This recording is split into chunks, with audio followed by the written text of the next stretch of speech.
Yeah, good morning, good evening, good afternoon, wherever you are.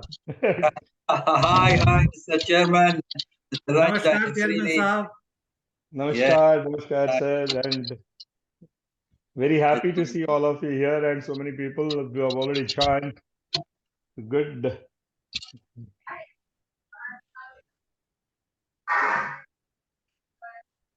Yeah, I think this is an important topic. Yeah, we have Mr. Ayush Gupta, who is the Director HR from GAIL, our newest member. So Dr. Albanna, he is there. Ayush Gupta ji is there. it's nice meeting you, Mr. Gupta. And Mr. Ranjan has spoken highly of you, so wish you all the best with your, functions and responsibilities. I think Dr. Gupta is, Dr. Ayush is muted, so we are not able to hear him now. Yeah. Anyway, Sorry, Yeah, I just thank you so much and the greetings for the day to everyone who is connected today. very good. Welcome, Ayush. This is Really nice Vinay. meeting you. Welcome. yeah. Dr. Gautam is, Dr. Gupta, Dr. Ayush, Dr. Gautam is there, a veteran. You must have Sir, namaskar. been. No, we have interacted with him quite a lot when he was on board of GAIL. I hope he remembers. Of course. Yes. Well, this is a great to see professional and, around the globe, professional gentlemen and ladies. So really, it's nice to be with you. See how technology helping us to connect. Yes. Yes. Yes. We have Nancy. Nancy has joined from US. Nancy, welcome. Mr. President, IFTDO, afternoon, sir. I'm Hi, Sam from good Hi. afternoon to Nigeria. you. Yes, good afternoon. How are you? Fine. I'm speaking So, from Nigeria. and most of those monies are laundered funds, and stolen money. So, one very soon it's going to dip. Even for your own is the government might not I stop think I would request everybody to keep their mics off, please. because I think that would be great. Hello, but Dr. the Nancy. government say Dr. we're Nancy not there, funding you it say? again. So that subsidy that people get, they might not get it again.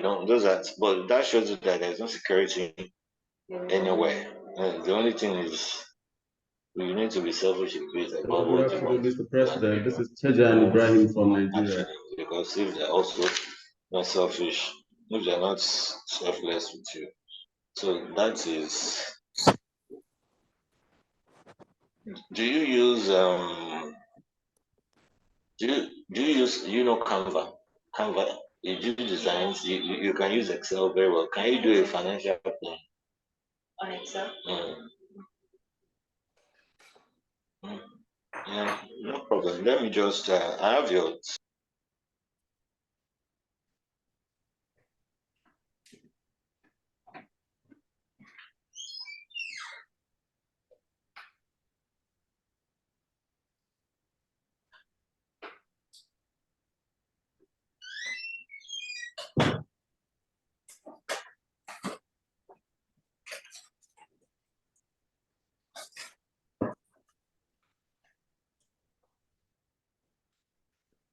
Mr. Ranjan, are we ready to go ahead?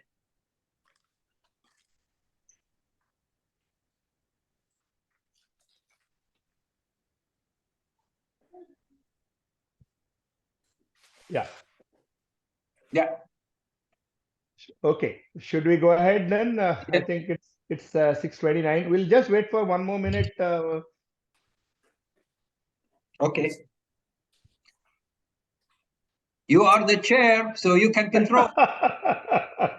No, that's okay. I'll just wait for one more minute. I think people are still joining. Maybe I just say hi. I sneak in. Royal Eye, how are you? Yes. Hi. Very How are you, good. Good Roy? to see you there. Good to see you there. Yes. I just sneak in quietly. Very nice, Roy. You are very active. You are Yeah. always reflecting the face of Singapore. Yeah. I give you a Singapore badge. Okay. So Yep. now we start in 5 seconds. Yep. Okay. So I would request everybody to please mute their mics other than the people who are speaking. So once again, a very good day to everybody. Good morning, good evening, good afternoon, wherever you are in which part of the world you are there. So I, on behalf of entire IFTDO board, I am the chairman, Ranjan Kumar Mohapatra. All those who don't know me, so we am inviting you, welcoming you to this first webinar that we are having, IFTDO webinar for this year, number 1, on the topic well-being at workplace, trends and case studies. We have a very distinguished gentleman who will be speaking today. I will introduce him in a minute. The purpose of we're having webinars is that not only we take up the concurrent issues which are I'm sorry, I'll just request everybody to keep their mics off, please. Mute, please. Okay. There are some disturbances, so I can request. Okay, so okay, so going ahead, we have started this webinar so that we can, from IFTDO side, we can discuss on the current topics which are bugging all of us all over the world. In fact, which is important for all of us, for the human capital, which is important. So every wants to come out with a webinar. So I'm extremely thankful to Dr. Ahmed Al-Banna, who is the CEO of the Origin Group, to have accepted my to be the first speaker in this webinar series. So thank you very much, Dr. Ahmed. So I'll just briefly introduce Dr. Ahmed. He is the CEO of the Origin Group, but also our chairman of IFTDO. For 2 years, he was already there. He's the president of Bahrain Society for Human Capital Management, Kingdom of Bahrain. He's also one of the top HRD leaders who has been speaking. He's a strategic leadership practitioner, and he has been a specialized person on capacity building and talent management, and he has given a lot of inputs to the companies in the GCC. And then during his career, I'm sorry again. During his career, he has been in public and private sectors, including he was the chief people officer of welfare. Of course, he was chairman of the board of the directors of the Bahrain Training Institute. And of course, he has more than 30 years of experience. So today, while how we are going about it, we will have around 30 to 40 minutes of discussion. So he will be discussing on why well-being, why global, what is the global trends, what are the statistics, and well-being versus HCM, that is human capital management, a few case studies. Of course, the most interesting part, which I invite all of you to ask questions, share your views. That will be the question and answer session. So over to you, Dr. Ahmed, and welcome once again, and thank you very much from IFTDO side for having agreed to do this. Thank you very much. Well, hello everybody, colleagues around this globe, whether it's morning, afternoon, evening, or even night. So thank you very much for attending this webinar. Let me first of all to thank IFTDO Board of Directors and the Chairman in particular for the great work that they are doing for the last 50 years and more to come. And thank you for giving me the opportunity to speak. I can't say no to IFTDO. So hopefully my presentation will add at least a little value to our, functions, our work, and even our life. So, in fact, when Mr. Ranjan said we need to speak in a webinar, and he said you select the topic. To be honest, I thought of it. I know to select a topic which is related to every single individual of us, whether I am at work, at home, with my colleagues, traveling, with my family, wherever, you name it. So this is why I selected this topic, because being the trend of today, particularly after the pandemic. And why is that?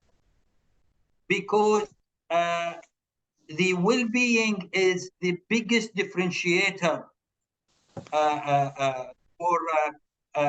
for many organizations, to differentiate from one organization and others, and why people joining organization will being a differentiator.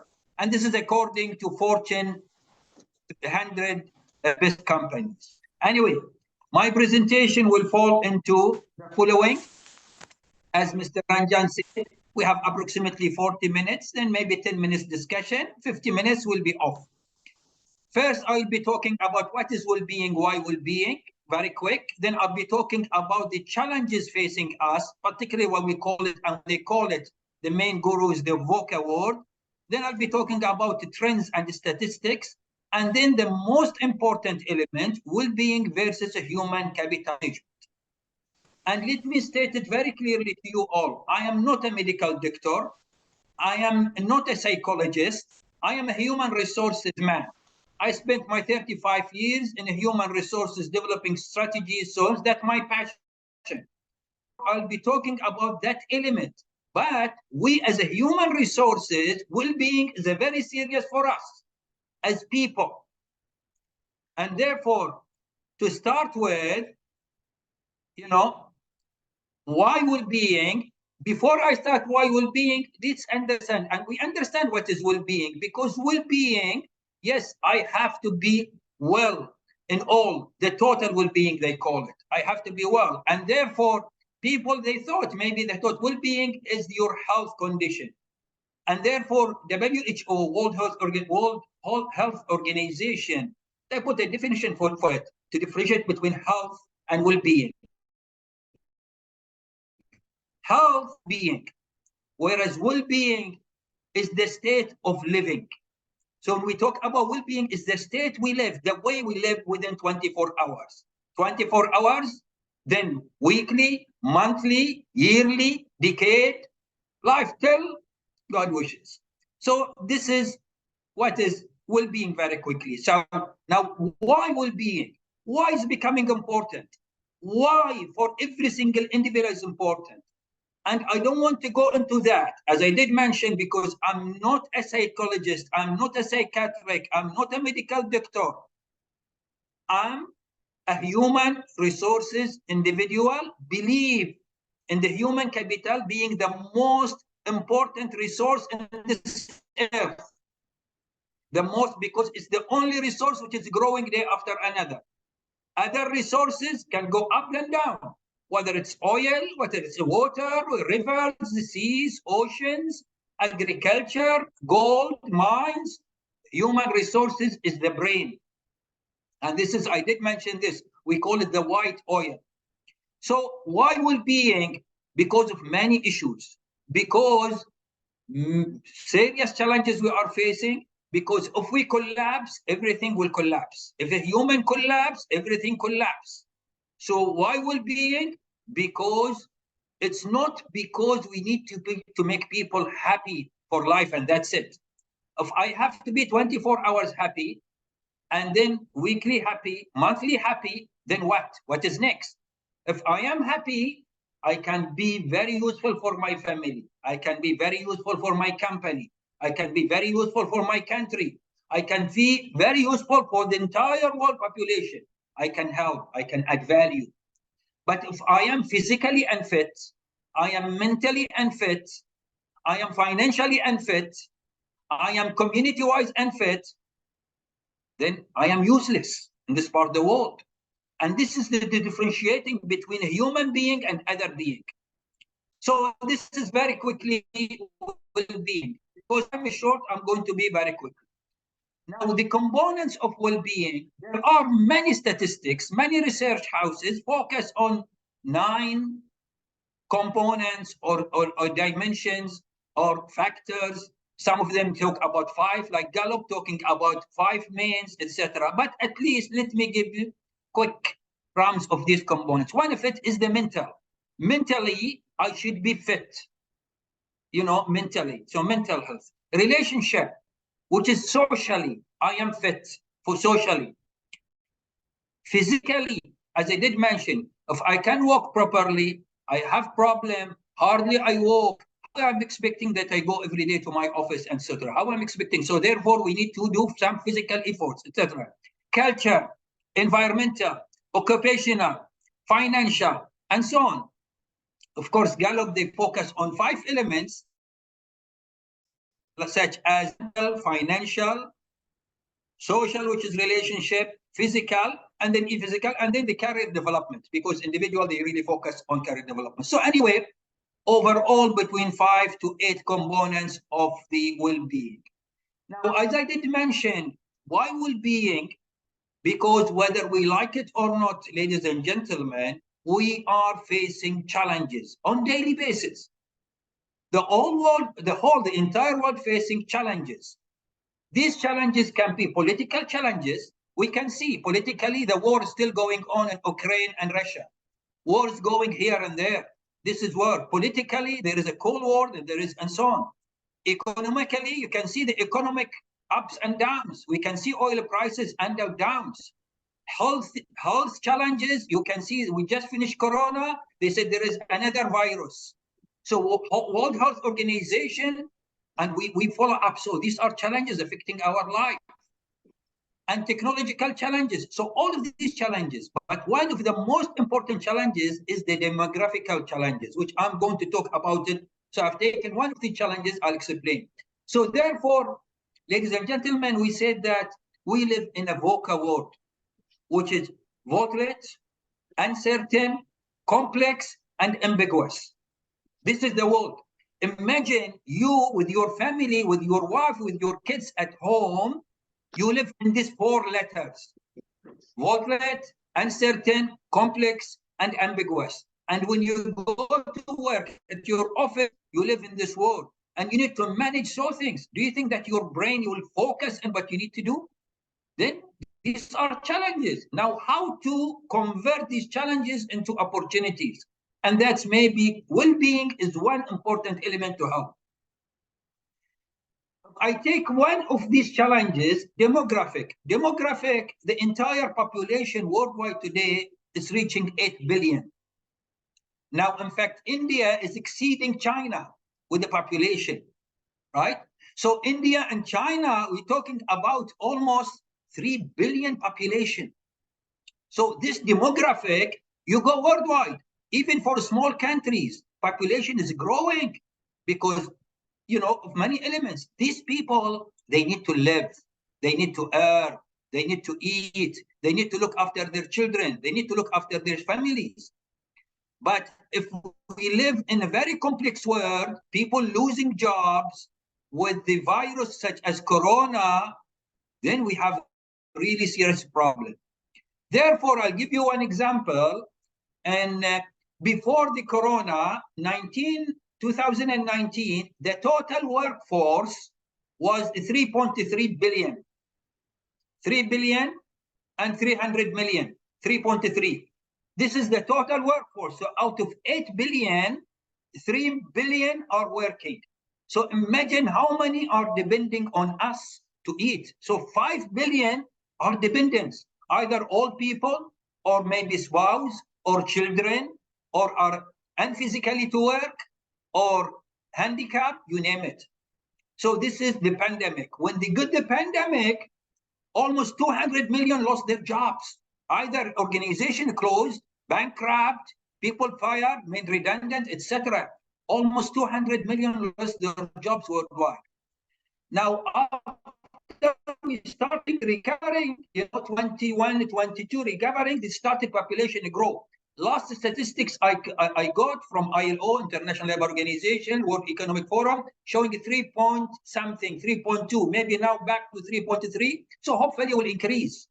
So this is one element. If we take the other elements of the challenges, we can analyze it this way. So this is demographic, which is, I'm taking this because I'm going to talk about people today. I'm talking about people. not health. I'm not a doctor. We're talking about people. So therefore, I've taken the demographic. Right. So this background will take me to the most important element, the global trends and the statistics, because what we intend to achieve out of this session today. Number one, we need to say where the world is going. Number two, how this is reflected on me and my family. Number three, how this is going to reflect on me and my company. How going to reflect it on my life at my office, at my work. And then because we are senior people, how I'm going to create that working environment in my organization.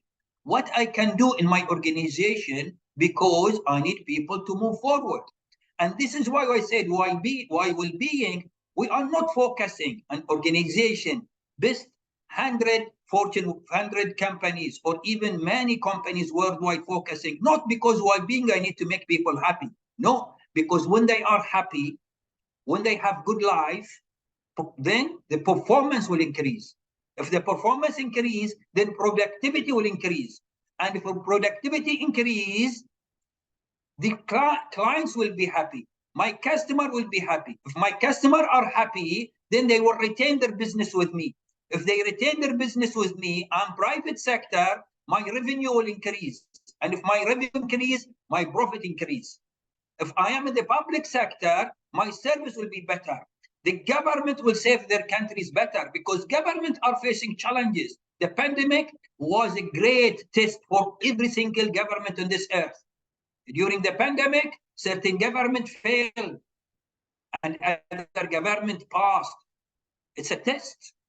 So this is why well-being, not for the sake I make people happy 24 hours. What is next? I need performance. I need productivity. I need to move forward, but let them be happy. Organization happy, management happy, board directors happy, shareholder happy, governments happy, leader of the country is happy, and employees are happy altogether. So let me take global trends. From my research, from many statistics, there are approximately 12 top trends, 12. But I'll take, for the sake of time, I've taken 6 trends. I will share with you the 6 trends. I'll comment half a minute on each one, then I'll go to certain statistics. Number one, the next coming now onwards, we'll focus more on flexibility. Flexibility is one of the trends. And when we mean by flexibility, that means it's the personalization of work experience. So the companies have to personalize their work to fit the individuals, rather than the individual have to fit with the organization. So you need to be very, very much flexible. Otherwise, people will leave you.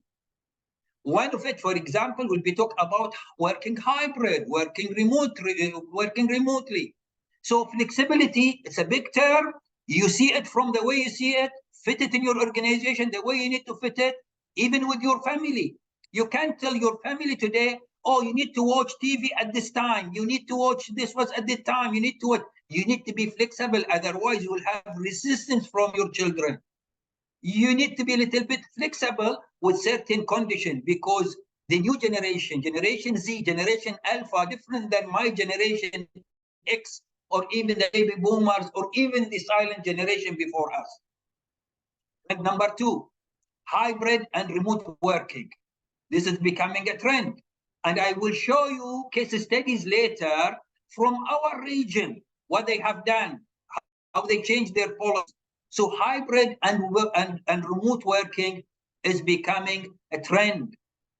Now, see, sometimes now conferences are going hybrid, working hybrid, but bear it in mind, I'm talking about well-being at workplace. I'm not talking about home with our families. I'm not talking about in a Starbucks and enjoying tea, coffee with my friends and restaurant. I'm talking for professional works, well-being at workplace. So hybrid is becoming a trend, because people are really with the stress, are really with these challenges, are facing serious stress. And I will show you how stress is affecting us. Later on, I'll show you certain statistics. Number 3, fight burnout with time off. And when we talk about burnout, we don't mean working long hours. Burnout is not working long hours. You can be making work hours, but when you go home, you switch off your work. Burnout means three elements. Burnout means you are always under stress. You have overload. You don't do workload analysis. It's like elevator in the company. Elevator says 6 person. You put 8 people in it, it will not work. You take overload. Sometimes, unfortunately, we do that. We take overload, and then your capacity, then you start burning out. And the word burning out, it's burning gradually. So gradually, your stress is increasing gradually. Then you are not happy about your performance because you need to produce more and more, so you are burning. Then you are not happy about the return of your performance because you perform, but you are not happy about the return and return on investment. And we have Dr. Jack Phillip with us. I'm sure he is the expert. He is the guru on return on investment. So it's a fight. So what will happen? The trend, fight burnout. And this burnout came in life in 1974 by a German guru. You know, he's a doctor who focused on this, and then WHO really put research on it. So it's a very serious issue.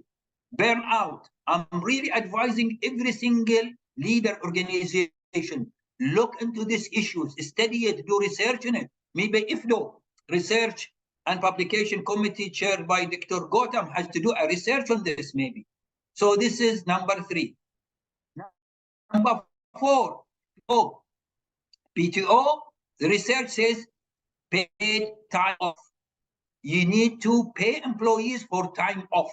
Pay time off. Sometimes pay time off. I was chatting with the chairman, Mr. Ranjan, before this Zoom, and he said, when India today we are on holiday, I said, this is paid time off. This is PTO. So this is part of the well-being. Sometimes we have holidays, and these holidays, we should not go to work. We should enjoy it. So enjoy.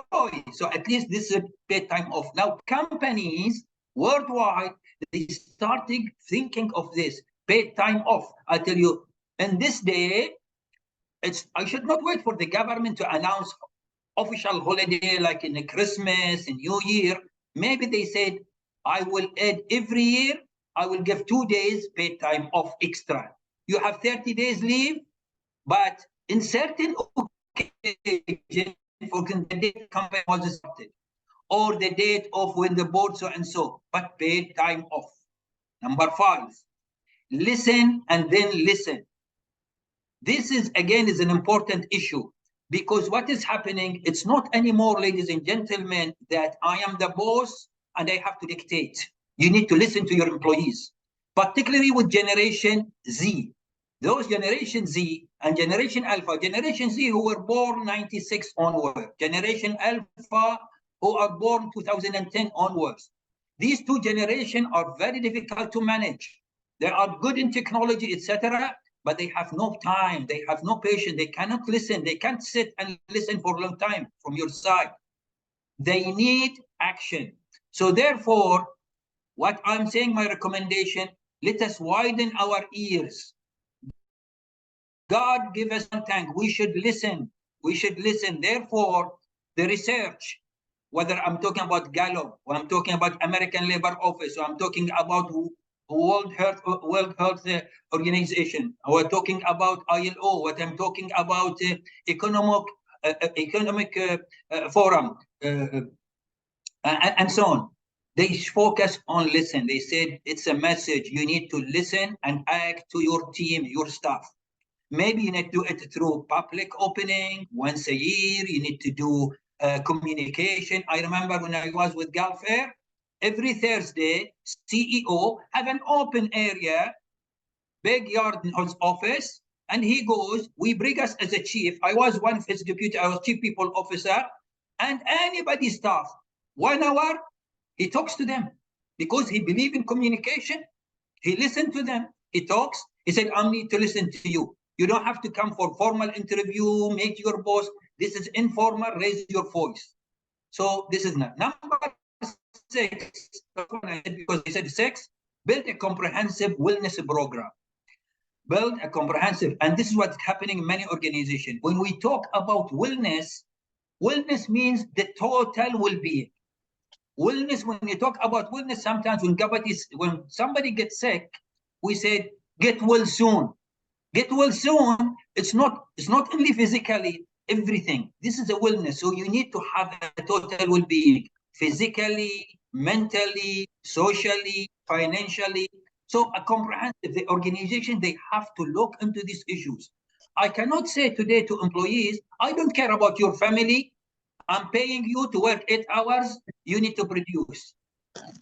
This is not the way we need to communicate. Otherwise, he said, okay, my family is my top priority. You need to look into these issues. I don't care about your financials. You have loans, you have etc. So you need to look into these issues. Now, after this 6, what we need to do, based on this, what I need from each one of you, please rate yourself from 1 to 10. Rate yourself from 1 to 10. 1, the lowest in well-being you are. 10, you are the highest in well-being. Where do you stand? Just think of it in a minute. Think, where do you stand after what I've said? You know, physically, mentally. Physically, I mean, do you do exercises daily outside working hours? Minimum, they said minimum, you know, you need to work 1,000 steps at least. You need to do at least 20 minutes, you know, not jogging, at least walk healthy, etc. Do you go to gym? Do you do it? Put yourself, do you have time for yourself? So 1 is the lowest. 10 is the highest. Rate yourself. You can also do at home, take each of these 5 or 7 elements and give it a rating from 1 to 10. Say, for example, mentally, 1 to 10. I am 2, 3, 4. I am 9. Very good. 10. Do this at your home. And then rate yourself. See the gap and work on the gap. If you are 5, then I need to jump 5 steps better. I need really. Until you're 5, tell your children, that's the way we need to move forward. And we need to advise ourselves. Because sometimes we get really busy in our work. But we need really to always think of that. So this is the rating. Gallup, if you wish, even they have similar case study, and they have put very good. They said, imagine that you have stairs at home, 10 steps at home stairs. You need to go on these 10 steps. 1 is the lowest, 10 is the highest. Where do you stand in this step? And then they make some graph, etc. This is Gallup. You can Google them, and I'm sure you'll see that.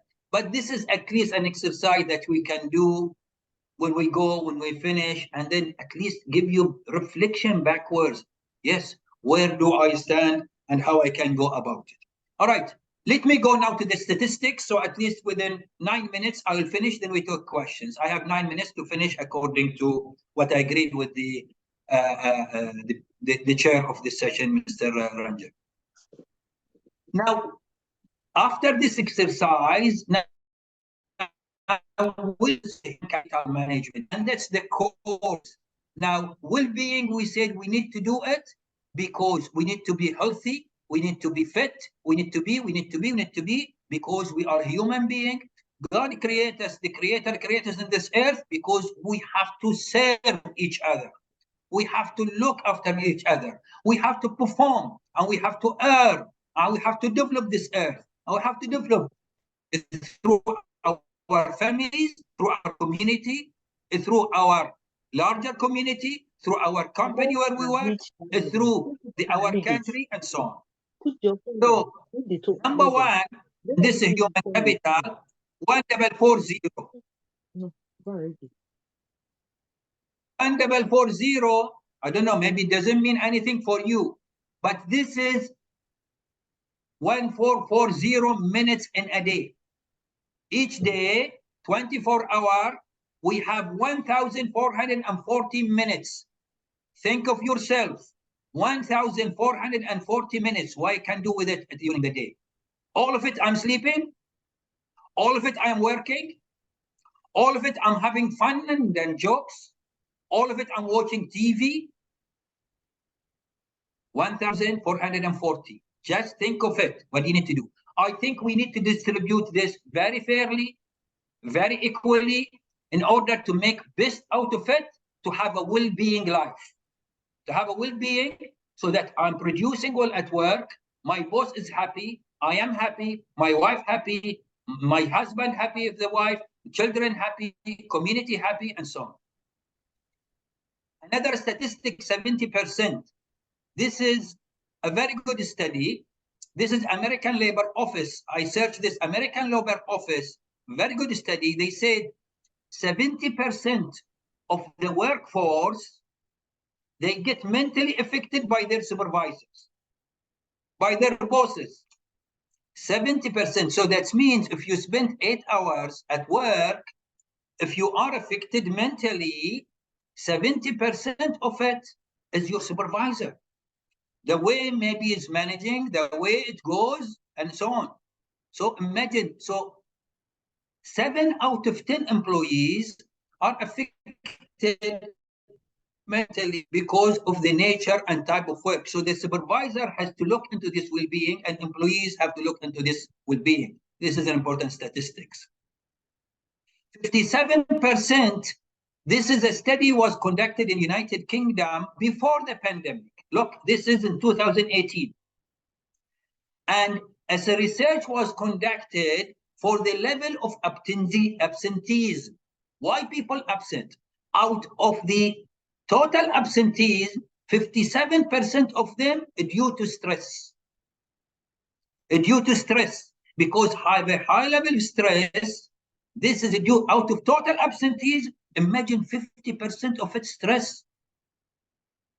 So this is showing how important is well-being that we need it badly at work site nowadays onwards. 32%. 32%, this is by Harvard Business Review. A study recently, 6 months ago, Harvard Business Review, they said 32% only worldwide employees, they have good well-being. Only 32%, they have good well-being. 60, that means 68%, they don't have good well-being. They have partial, halfway. So therefore, we need really to work on 70% of our workforce. Why only 30% are being looked after? 70%, which is, that means if you are, your payroll is 1 million or 10 million, 70 million, it's almost considered like a waste. You are paying people physically, they are with you, but mentally they are not with you. You need to make best out of that. So I am reflecting these statistics, ladies and gentlemen. So at least for us, a food for thought, we need to think of this figure. We need really to think, not only at work, even at home, but I'm here focusing at well-being at work. Case studies. I am taking case studies. I'm sure there are many case studies globally. US, Europe, Asia, Far East, Middle East, Gulf, Africa, you name it. There are many case studies, but I am bringing you case studies from my region, where I live. So I'm showing you 3-4 companies, what they have done. I give one example in each and I finish. Zain Bahrain, this is a telecommunication company. This is telecommunication, like British Telecom, etc. This company was the Vodafone company. Vodafone was well known. They did the name to Zain, which is a very, Zain means good in Arabic. It's an Arabic name, Zain, they call it Zain. But it's very powerful company. We feel proud of this company. This company, after the pandemic, they have what they have done. Majority, if you see, 95% of their workforce are Generation Y. Generation Y, who were born 1981 onwards, and Generation Z. So the organization is run almost 95% by young people. They have taken the talent, like Tata, they do this. Taken talent, work on them, they are running the company. So therefore, they are listening to this generation. So one of these elements, they did many elements. They work on carbon dioxide, they work on so on. But after the pandemic, they changed their policies and procedure. Now they are working 2 days remotely, fixed in the policy system. 3 days they reported duty, 2 days weekend, and 2 days working remotely, so that employees, they can go work remotely wherever you are, outside the country, inside the country, but you have a target that you need to achieve and do, which is very good. So this is policy. They change policies, manual, and this is what HR responsibility, particularly those like me working in HR, is their responsibility. Another case study from my region is this company, Babco, Bahrain Petroleum Company. This company, I worked in it for 5 years. This company was established 1930.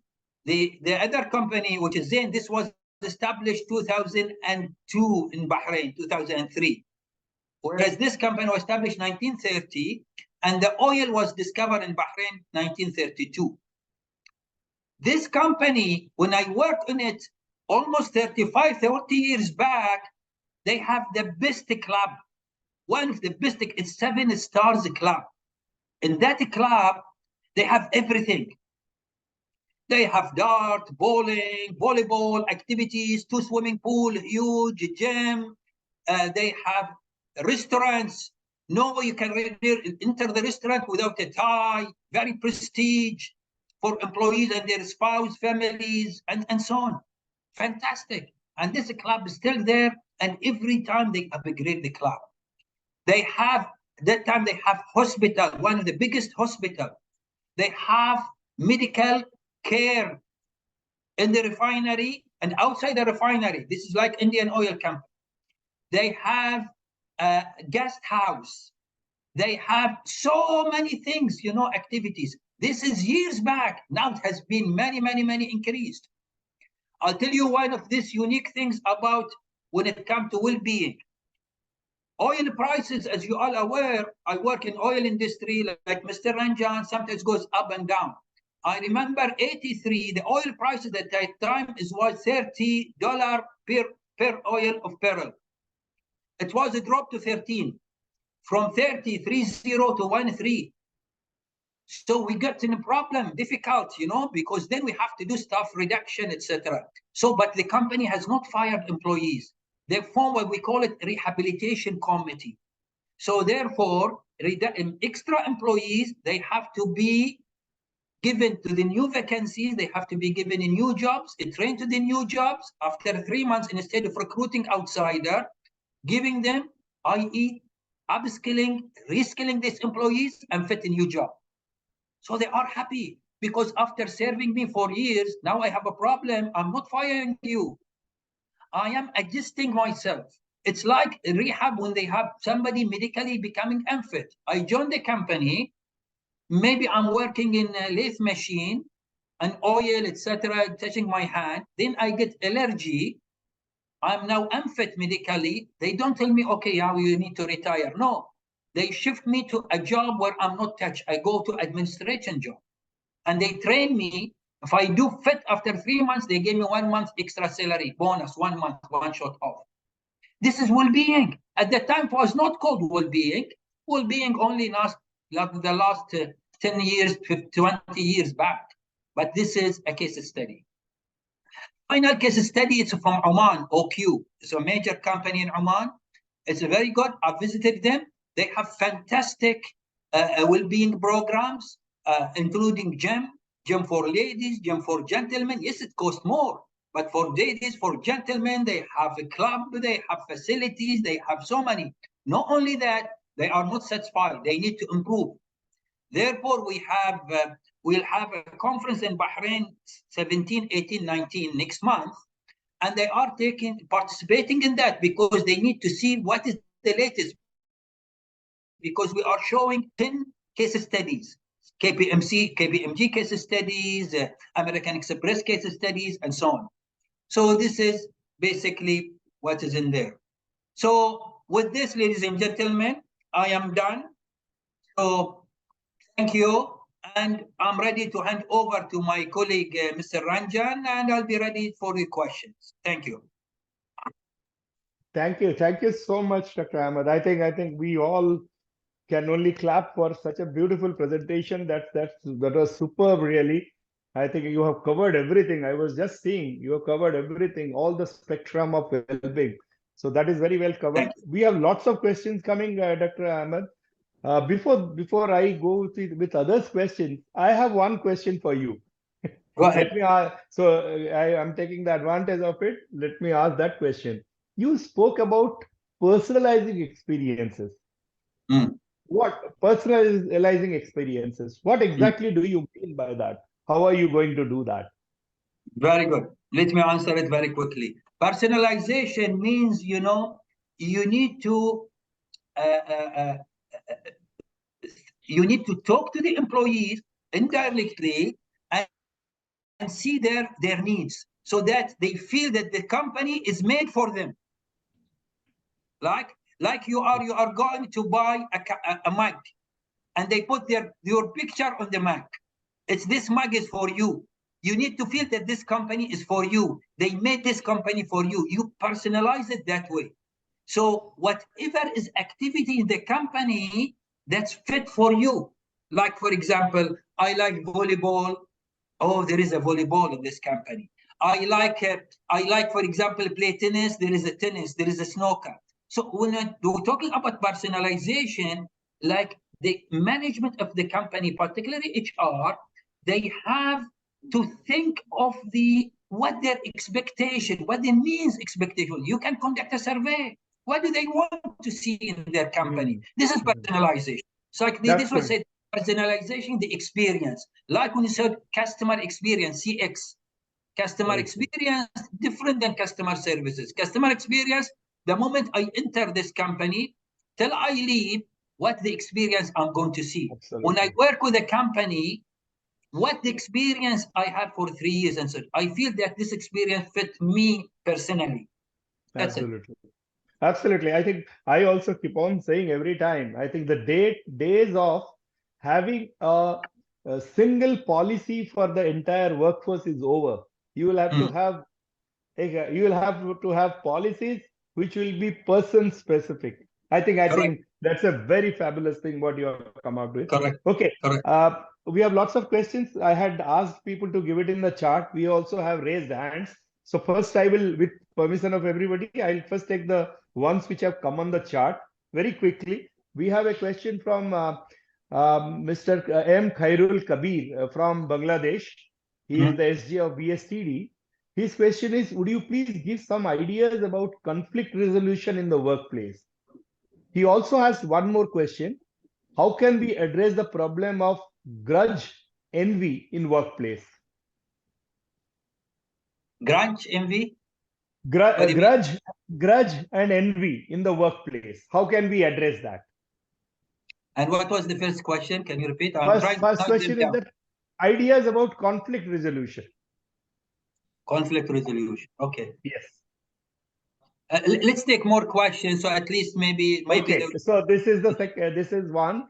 We will also. You can write it down. Otherwise, one good question, of course, which has come from Dr. Tommy Tan. What are top 5 future skills required by workers or leaders to overcome VUCA? I think you have spoken about a few, but you can settle that. Okay, the top 5 issues, for example. Top 5 future skills requirements. Very good. What will be required by workers? Very good. Next.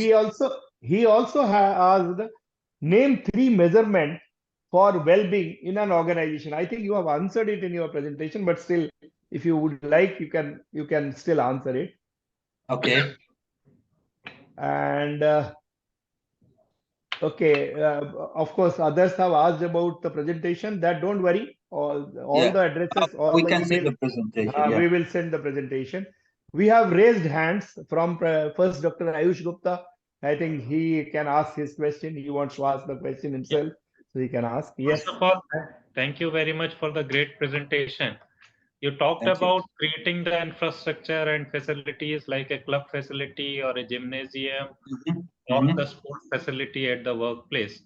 The challenge is you can create the facilities and but how to motivate people or the employees to make best use of those facilities? Because having facilities and creating infrastructure is one thing, but our experience says that not more than 10 to 20% of the employees are making use of those facilities to the best of the use. Very good. Very good. Let's answer the couple of the question and then we move forward gradually, if you allow me. Dr. Ahmed, we have also one more question. Somebody has raised hand, Dr. Adelo Adestina. I think you can unmute and ask a question, Adeleo. Thank you for a very insightful presentation, Dr. Albama. Thank you. Thank you. It's not only insightful, it's also very impactful. My question is this.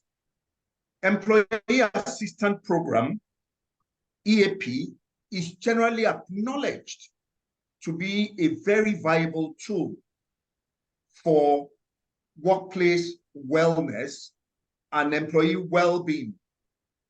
Why is it that HR practitioners are not readily embracing it? Because it will go a long way to ameliorate a lot of the suffering, burnout, anxiety, absenteeism, presenteeism. It will go a long way to ease these problems in the work. What are the challenges? Why are HR practitioners not embracing EAP? Thank you very much. Thank you. Thank you. So you may go ahead and answer the questions, Dr. Ahmed. All right. Okay. Thank you very much. So I try to remember, just taking a note. First of all, thank you for the question raised. I'll try to answer very quickly.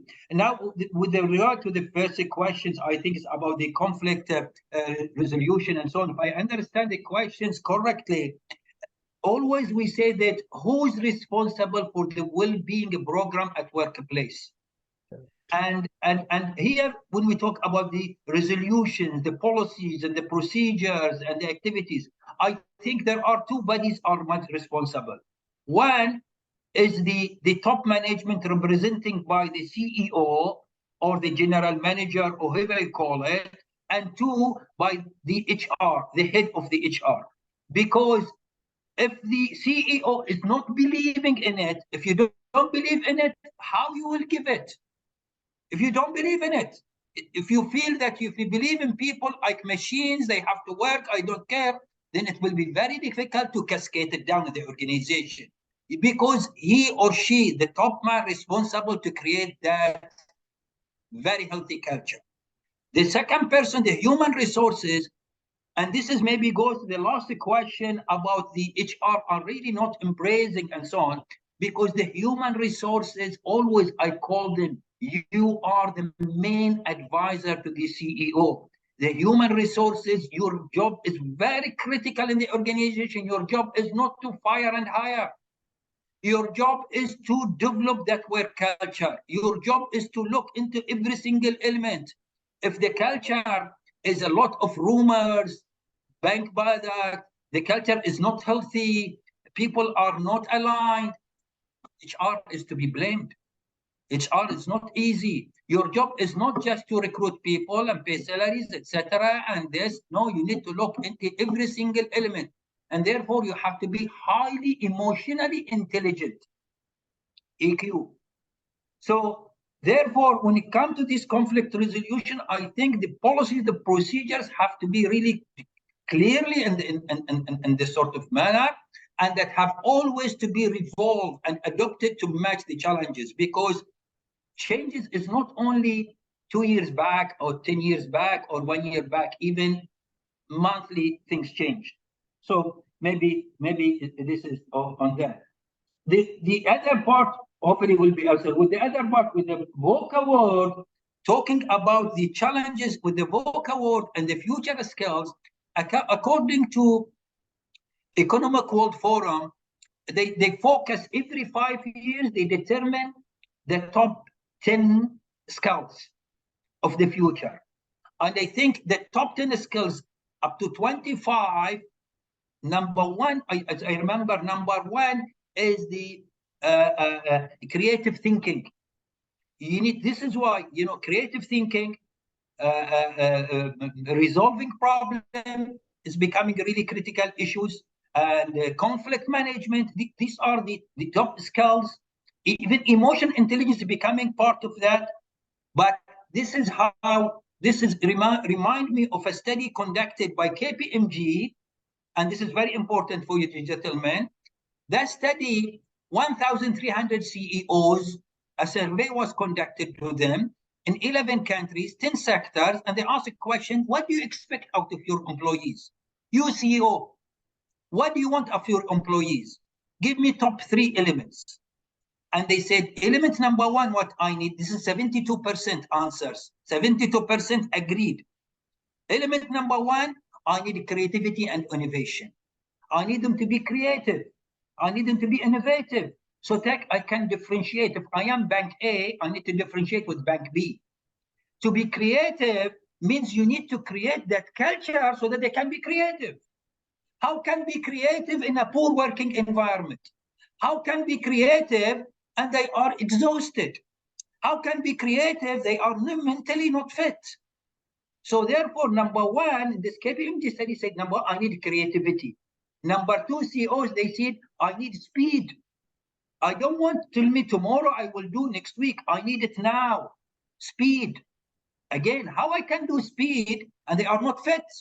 You need speed and I can't run. How I can win a race? How I can be like Schumacher and I'm handicapped? I cannot. So I need a good working environment, a good well-being program. And number 3, they said, I need them to be oriented with technology so that they can really use this. So the future skills, these are the future skills about creativity, about problem-solving issues. You can, I will advise, Google ILO and Google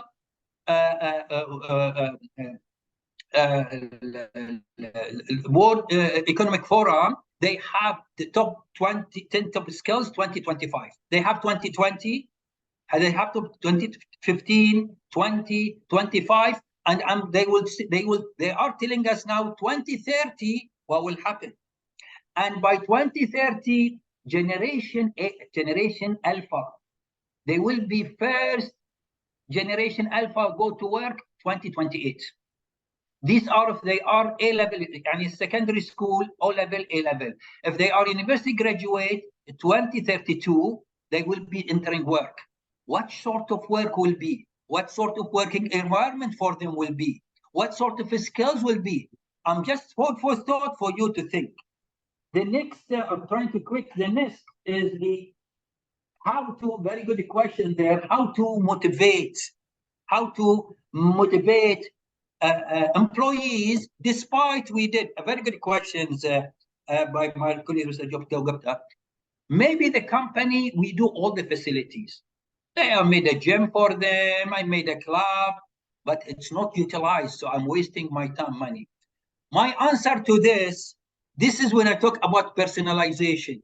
Let's conduct a survey before we bend. Ladies and gentlemen, well-being, it's not necessarily that you have to spend money. Sometimes well-being, a tap on the back. When you tell an employee, well done, you have done a great job, it's a well-being for him. You motivate him.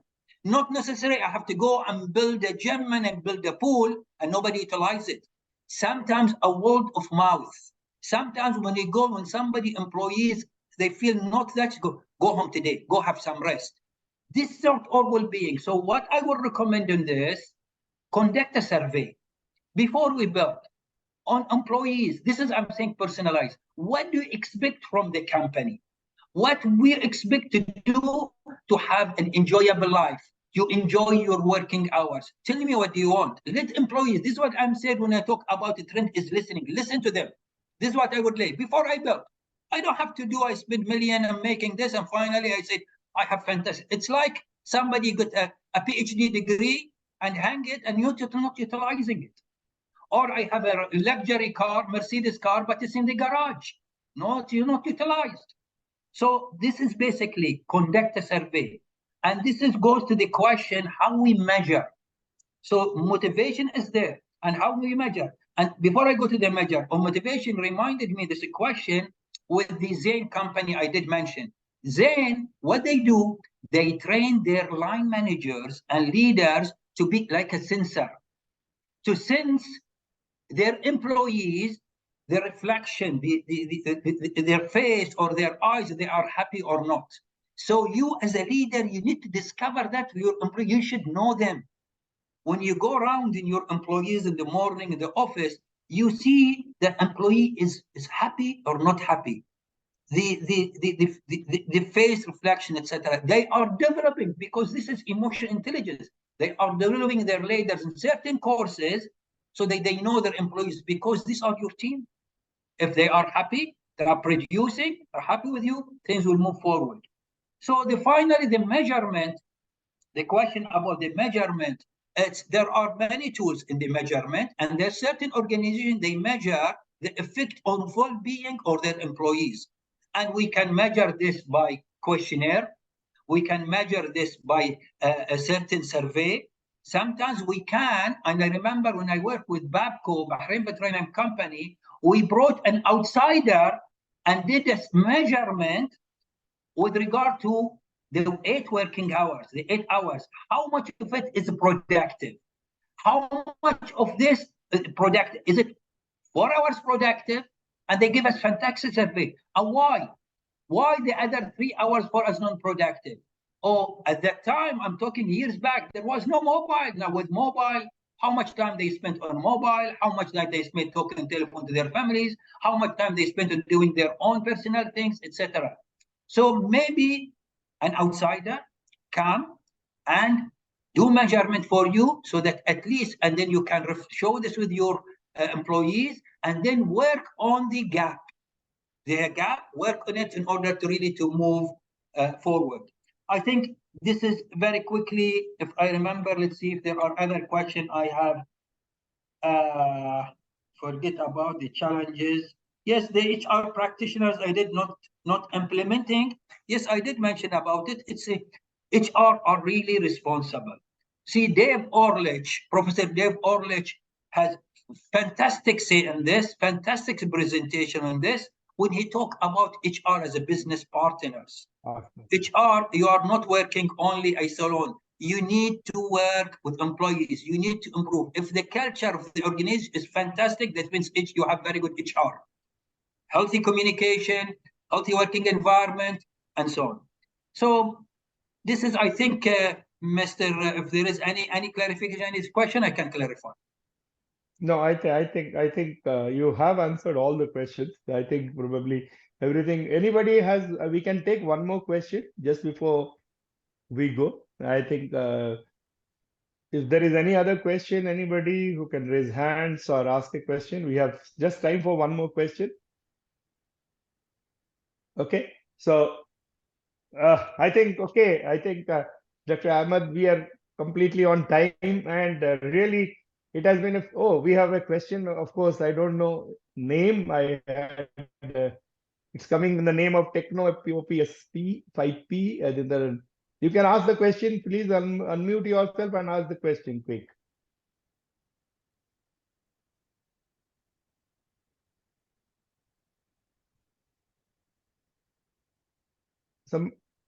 Okay. Please ask quickly. Hello. Yeah, please. Yeah. Good afternoon. Good afternoon. Please identify yourself and ask the question, because your name doesn't say who you are. Good afternoon. Yeah, good afternoon.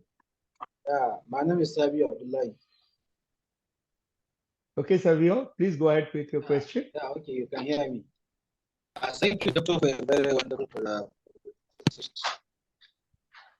Yes, my question is that this Wellbeing and organization performance, are they the same thing in terms of productivity? If they are not, how can you address the effect of organization performance? Savio, your voice is not audible. Can you type down your question, please? I think that will be better. We can't hear you.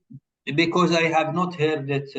We couldn't hear you. You can type out your question if you can. In the meantime, I think Bilkis Alaya has asked that. I think Bilkis, he did answer the conflict resolution. So his issue was that he did not answer the conflict resolution ideas. He did. He spoke about what are the expectations, who are the people. He talked about all the 2 units, how it has to be addressed. I think he has spoken about it. While maybe Mr. Ranjan, while this gentleman told me the question, my team, they give me the World Economic Forum, the top 10 or 15 skills. I need to share with you very quickly. For example, analytical thinking and innovation. I talk about creativity. Yeah. So you don't need administrator people. You need people to think analytically. The second one, active learning and learning strategies. This is another skills needed. Complex problem solving. I did mention about it. Number 3, complex problem solving.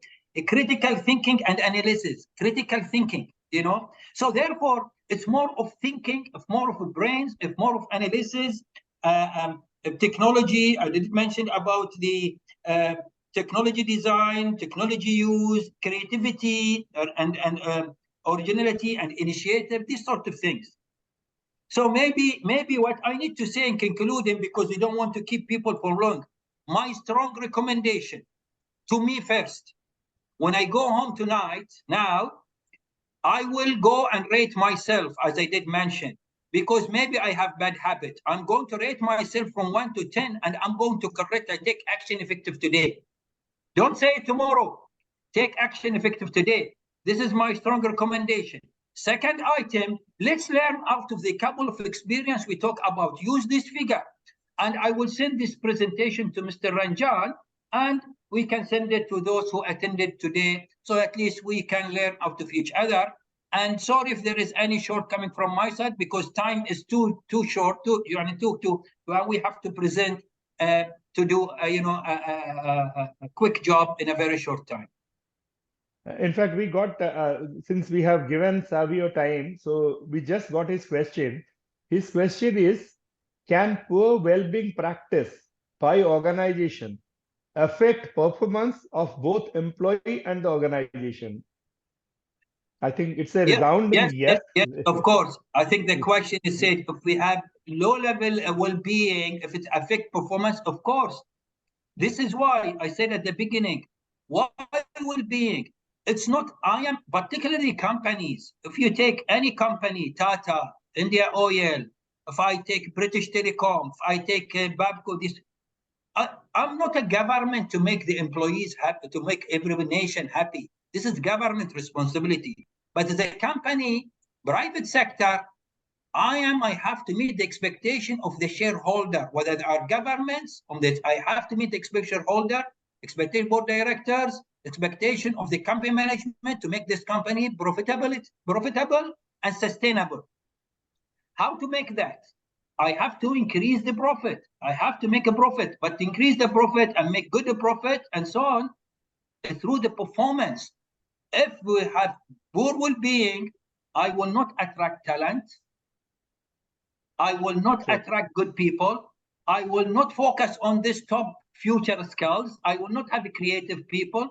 I have middle-level people. The good ones will not stay with me. They are going and searching. And there is a very good research. It says that maybe more than 50% of workforce, they are quitting the organization who doesn't have good well-being exercise, well-being activities. 50%. I'm talking about this is in Europe.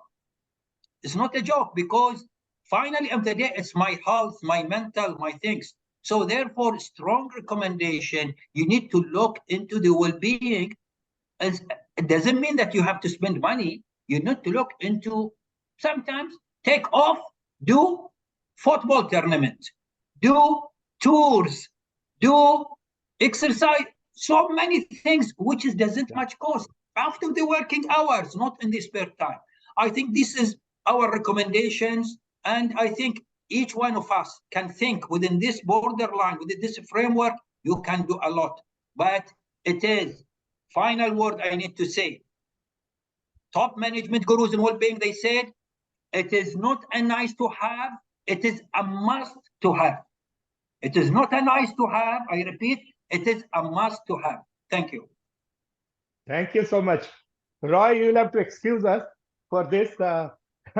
We will not take your question, Roy. No. Because we are I running don't want a short of time. question. No, I don't need a question. I just have to say a few words of thanks. I'm not going to questions. Thank you. No questions. We have run short of time. I have two announcements to also make, Roy. Quick, go ahead, please. Quickly. Yeah, quick one. Just 10 seconds. And I want to thank Dr. Apana. Thank you very much. Thank you, Chairman. I want to let you guys know that I've not met you guys for so long, and I've got 4 of my partners actually from Singapore here today. Dr. Tommy, I have got the Deputy Executive Director of the Singapore National Employers Federation in here. Very good. Yeah, Stephen Yee is here, and my Honorary Secretary is here. So I just want to say that thank you very much. We are all here and very happy to meet everybody again. But Roy, let's hope to see you in IFTDO conference next year. That's in right. That's right. Yeah. Okay. Now, Mr. Ranjan, the chairman, he has to tell us about the next conference because we need to attend. No. That's right. I think first of all, from my side, heartfelt thanks to Dr. Ahmed Al-Manna. Absolutely brilliant, breathtaking presentation. The points which have come up are excellent. I think everybody has gained. We all were hooked to it. That is why we never knew how the time flew. Thank you very much. And I'm sure that the support group has already taken note of all the email addresses of people whose addresses are not with us. All the presentation will be sent to them. And also we will be covering it in our website and all. We'll be putting this presentation so that everybody can have a look at it as well. So once again, thank you very much, Dr. Ahmed. Are you going to invite us for Cairo conference? Yes. I have 2 announcements to make now. Number 1 announcement.